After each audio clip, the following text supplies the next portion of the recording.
Hey everybody, Frank Dietz here. Welcome to This Monstrous Life. Today I'm going to introduce a new segment that's called Drive-In Memories. And basically I'm going to tell stories about my experiences growing up and going to the drive-in movie theater quite a lot on Long Island. And some of them are funnier than others. I'm starting off with a strong one, I think. So it is the either late spring or early summer of 1970. Beneath the Planet of the Apes has just been released. It's playing all across the country at this point, and of course, it is the sequel to the original 1968 Planet of the Apes, which was a huge hit. So naturally, they had to, put together a sequel as quickly as possible. Um, I actually had not seen the original Planet of the Apes. And the reason is, at that time period, the movie was rated M for mature, probably for language and for showing Charlton Heston's butt. And that meant that you could not see a movie if you were under the age of 16 without an accompanying guardian, parental guardian. So I didn't get to see it. The only reason I knew the movie so well was because of the Topps bubblegum cards, which came in a package with a stick of unchewable gum, and it was like 5 cents for a pack, and it had cards in there with photos from the movie and a description of the plot on the back of each card. So I knew the whole story and I knew all the characters. I even knew the ending, which unfortunately Topps spoiled by, by actually telling what the ending of the movie was on the back of the card. And but I, of course, just loved the concept. I loved the makeups. I loved every picture that I saw from it. Could not wait to actually see it in a movie theater, which wouldn't happen until years later, by the way. However, Beneath the Planet of the Apes came out with I think just a PG rating, and so it was playing at Westbury Drive-In, which was my go-to drive-in, and my parents would take me there, me and my little brother, brothers, I should say. But in 1970, I was 11, okay, and we had what was it, a Ford Falcon station wagon, which was perfect for drive-in movie theaters because the kids could all like sleep in the back in their pajamas or whatever. Saw a lot of movies at the Westbury Drive-In. Well, so we go to see Beneath the Planet of the Apes.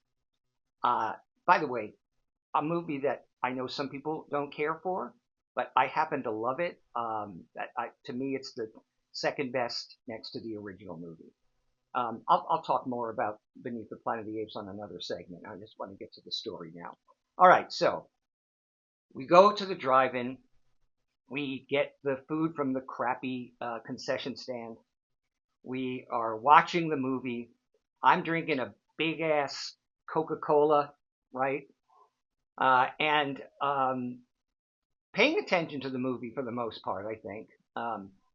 And at one point, because of that giant Coke I was drinking, I really had to go to the bathroom, right? So I told my parents I really, really have to go. My father had a tendency to be grouchy at times. He was not happy that he had to now take me to the bathroom. Now, the bathrooms were located at the back of the concession area. So you had to walk kind of far to get there.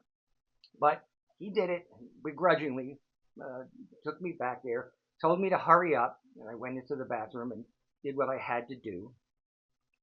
And then we came out and started walking back to the car. And we look up and we see the end credits rolling.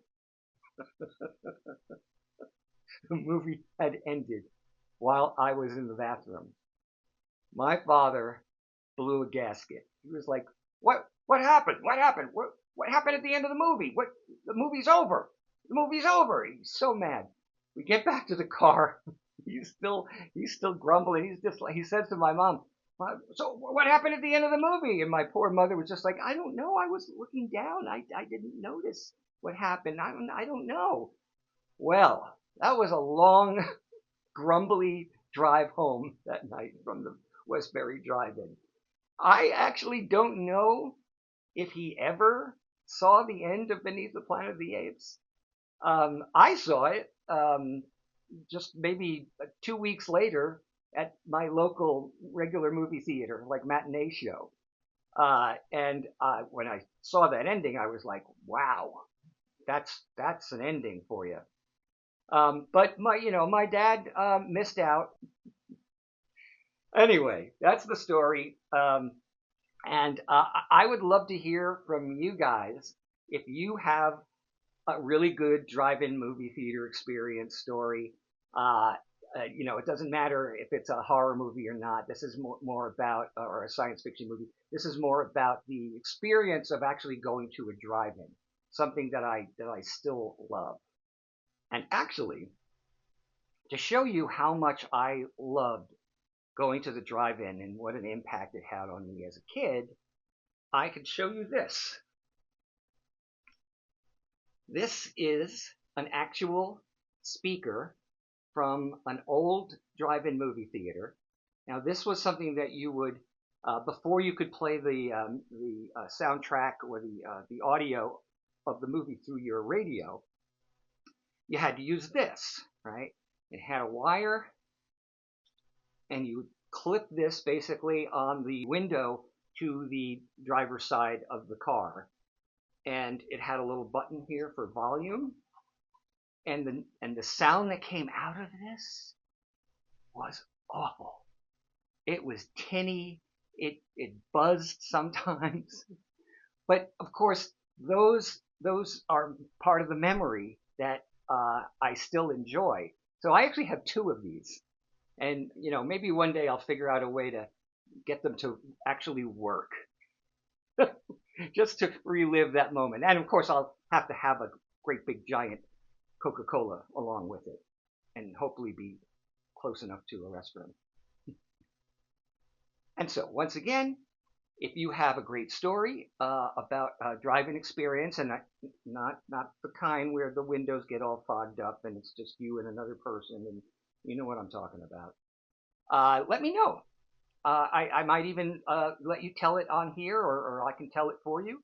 But I love stories about drive-ins, and I'd love to hear yours. So in the meantime, I'll see you next time on This Monstrous Life. Please like, please subscribe, and I'll see you soon. Okay.